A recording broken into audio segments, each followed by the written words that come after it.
नमस्कार बच्चों, एक बार पुनः आप सभी का स्वागत है ऑनलाइन क्लासेज में। प्यारे बच्चों, हमने अध्याय 19 उत्सर्जी उत्पाद और इनके निष्कासन की बात जो है वो शुरू कर रखी है और संभवतः आज आपका ये इस चैप्टर का अंतिम वीडियो लेक्चर होगा। जैसा कि कल मैंने आप लोगों को बताया था, इस अध्याय में जो है उत्सर्जन हम लोग उत्सर्जन से संबंधित रोगों की बात जो है वो करेंगे। ये बात हमारी पीछे वाले वीडियो के अंदर हुई थी। इसके अलावा एक टॉपिक और जो हम पढ़ने वाले हैं, आपको स्क्रीन पे भी दिख रहा है प्यारे बच्चों, उत्सर्जन में अन्य अंगों की भूमिका। उत्सर्जन में अन्य अंगों की जो है भूमिका की हम लोग बात जो है वो करने वाले हैं। ठीक है, तो प्यारे बच्चों शुरुआत करते हैं आज का वीडियो लेक्चर, जिसके अंदर सबसे पहले उत्सर्जन में अन्य अंगों की भूमिका के बारे में हम लोग पढ़ेंगे कि उत्सर्जन में अन्य अंग भी काम आते हैं क्या। किडनी आ गई, हमने बात कर ली थी। ठीक है, मूत्रवाहिनी, मूत्रमार्ग, ये सब हमने बात कर ली थी। लेकिन क्या उनके अलावा भी और कोई अंग है शरीर में जो उत्सर्जन का काम करते हैं? बात करते हैं, शुरुआत करते हैं आज का वीडियो लेक्चर। देखिए, सबसे पहले बात करते हैं फेफड़ों की। किसकी बात करते हैं? फेफड़े। किसकी बात करते हैं? फेफड़े, लंग्स जिन्हें बोला जाता है, जो आपके श्वसन में मुख्य भूमिका अदा करते हैं। ठीक है, तो मनुष्य के जो फेफड़े या फुफ्फुस होते हैं वो लगभग 200 ml प्रति मिनट CO2 तथा 400 ml जल प्रतिदिन, ध्यान से सुनना इस लाइन को, 200 ml जो है प्रति मिनट CO2 मुक्त करते हैं और 400 ml जल प्रतिदिन सामान्य विस्थापन से निष्कासित करते रहते हैं। तो एक प्रकार से उत्सर्जन ही हुआ। विभिन्न वाष्पशील पदार्थों का भी फुफ्फुस द्वारा सरलता से निष्कासन होता रहता है। जो अन्य वाष्पशील पदार्थ हैं उनका भी ये उत्सर्जन जो है या निष्कासन जो है वो करते रहते हैं। प्यारे बच्चों, इसके बाद में बात करते हैं त्वचा। त्वचा में आप लोगों को थोड़ा सा समझने की आवश्यकता है प्यारे बच्चों कि त्वचा द्वारा भी उत्सर्जन होता है क्या। देखो, त्वचा में 2 प्रकार की कोशिकाएं पाई जाती हैं प्यारे बच्चों, 2 प्रकार की ग्रंथियां जो है वो पाई जाती हैं। कितनी प्रकार की? 2। ये आपके बहुत ही महत्वपूर्ण टॉपिक है, आगे भी आप लोग इनको पढ़ोगे। तो त्वचा में 2 प्रकार की ग्रंथियां होती हैं। कौन कौन सी होती हैं? एक होती है स्वेद ग्रंथि और एक होती है सीबेसियस ग्रंथि। मुख्य रूप से 2 होती हैं, बाकी और भी होती हैं, लेकिन हमें 2 की बात करनी है।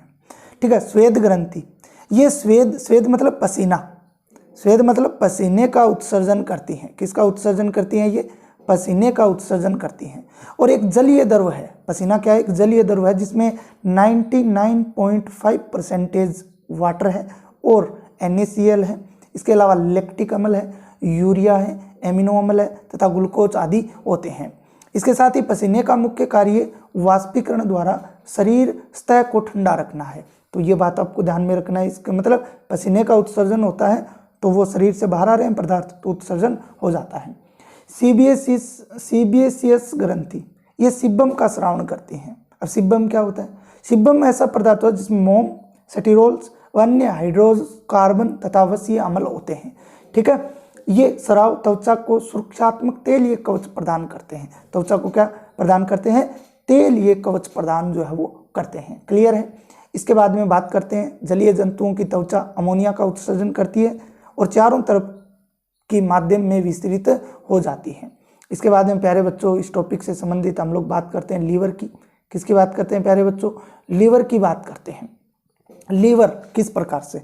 तो देखिए, लीवर जो है, लीवर की यदि बात करें तो ये यकृत बोलते हैं इसको, और हमारे शरीर की सबसे बड़ी पाचक ग्रंथि और वैसे भी सबसे बड़ी ग्रंथि है, सबको पता है। पित्त का निर्माण होता है इसमें। ठीक है, तो यकृत जो है कोलेस्ट्रॉल, पित्त वर्णक जैसे 2 ही हैं, बिलीरुबिन और बिलीवर्डिन, स्टीरॉयड हार्मोन को निम्नलिखित विटामिन व दवाइयों का निष्कासन करता है। निष्कासन का मतलब उत्सर्जन करता है। यकृत इन पदार्थों को पित्त रस में मिलाते हुए आंत्र में डाल देता है, जिनको कि अंत में मल के साथ क्या कर दिया जाता है? बाहर कर दिया जाता है। हमने पाचन वाले टॉपिक के अंदर लीवर, यकृत जो है इसकी पूरी संरचना की बात की थी, किस प्रकार से यकृत वाहिनियाँ आती हैं और ग्रहणी भाग में खुलती हैं, मैंने सब का सब आपको बताया था। तो ये एक छोटा सा टॉपिक था। सीधा अगर आए, निम्न में से अन्य उत्सर्जी अंग हैं तो आपको फेफड़ा मिल सकता है, त्वचा मिल सकता है, यकृत मिल सकता है, और एक कोई और नाम दे देगा, वो आपको नहीं होगा। तो ये मुख्य रूप से होते हैं, ठीक है। इसके बाद में चलते हैं आगे। अब देखिए हमारा अंतिम जो टॉपिक है उसकी हम लोग बात जो है वो करने वाले हैं। किसकी बात करने वाले? अंतिम टॉपिक, वृक्क विकृतियां, किडनी से संबंधित रोग। वृक्क विकृतियां का मतलब क्या है? किडनी से संबंधित रोग या फिर उत्सर्जन से संबंधित रोगों की बात जो है हम लोग करने वाले हैं। मैं स्पष्ट लिखा हुआ है, आप लोगों को समझ में आता रहेगा। 10, 12, 15, 16, 17 रोग हैं शायद, आपकी किताब में तो कम दिए हुए हैं, लेकिन आप लोग 17 रोगों को थोड़ा सा ध्यान में रख लेना। यूरेमिया, यूरेमिया का मतलब है रक्त में यूरिया की मात्रा बढ़ना। यूरेमिया का क्या मतलब है? रक्त में यूरिया की मात्रा बढ़ना। वृक्क विकार से रक्त में यूरिया की अधिकता हो जाती है। किडनी के अंदर कोई समस्या आने पर यूरिया की अधिकता हो जाती है, और इसी स्थिति को हम यूरेमिया कहते हैं, जो कि अत्यंत घातक है, जिससे जो किडनी की क्षमता है उसमें गिरावट आ जाती है। ओके प्यारे बच्चों, इसके बाद में दूसरा बात करते हैं, 1 नंबर 2 नंबर, रेनल फ्लूर। रेनल फ्लूर की बात करते हैं तो ये इस रोग में क्या होता है? किडनी जो है वो फेल किस प्रकार से हो जाती है? तो ये एक ऐसा सिंड्रोम है, सिंड्रोम का मतलब भी विकार होता है, जिसके द्वारा वृक्क कार्य करना बंद कर देता है। किडनी क्या कर देता है? रेनल फ्लूर का मतलब होता है वृक्क का बंद हो जाना, तो कार्य करना बंद कर देता है।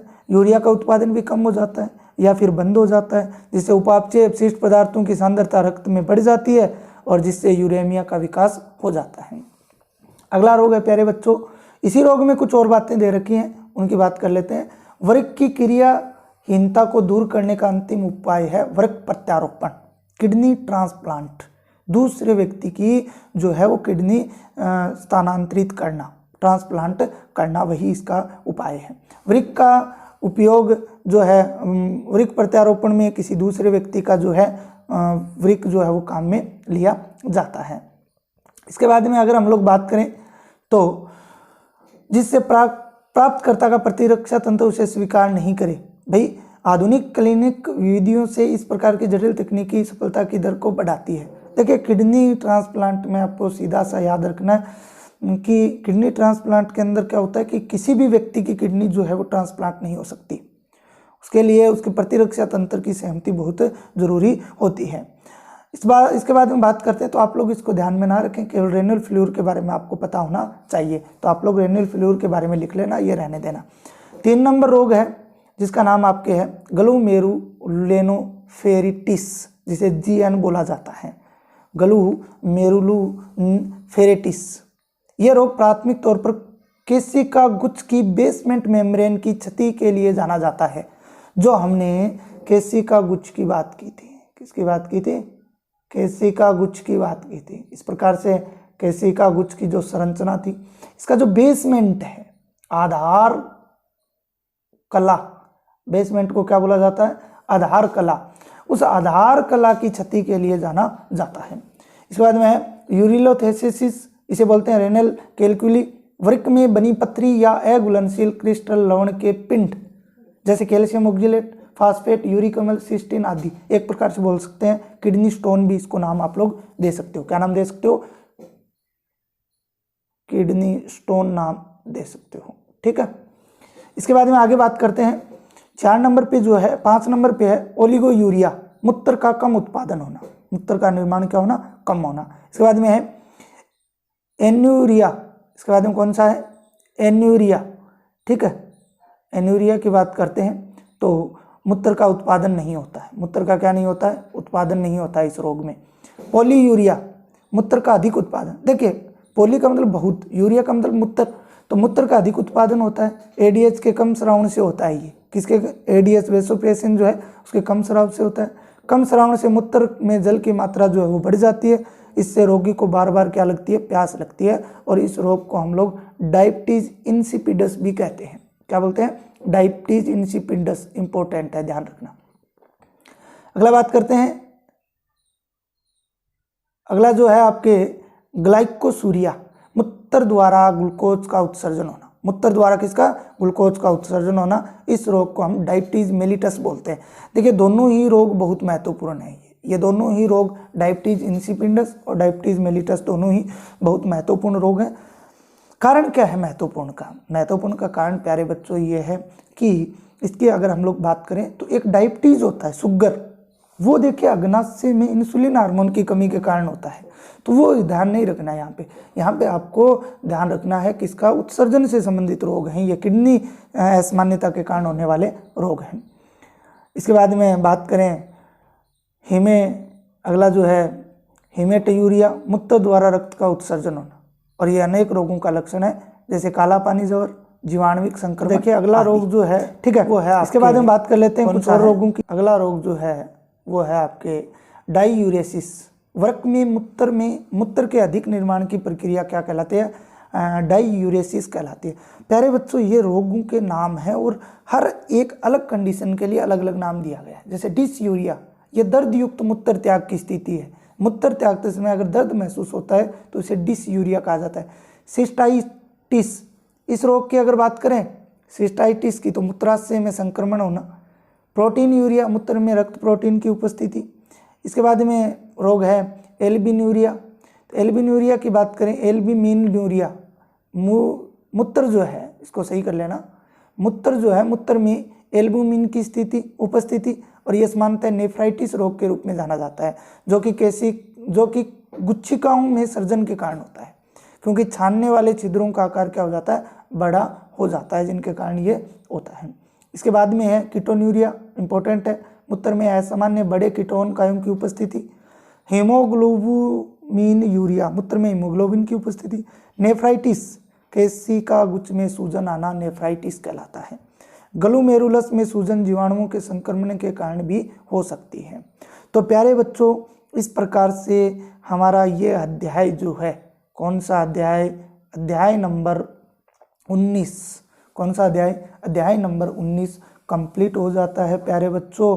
और इसके बाद हम इसके प्रश्न उत्तरों की बात जो है वो करेंगे। किसकी बात करेंगे? इस अध्याय के प्रश्न उत्तरों की हम लोग बात करेंगे।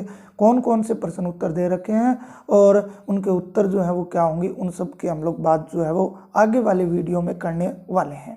संभवतः है आपकी स्कूलें भी जल्द ही खुल जाएंगी 1 तारीख से, तो उसके बाद में हम लोग ऑफलाइन क्लासेज में आगे के चैप्टर्स की बात जो है वो करेंगे। तो प्यारे बच्चों, आप लोग पढ़ते रहें, मस्त रहें और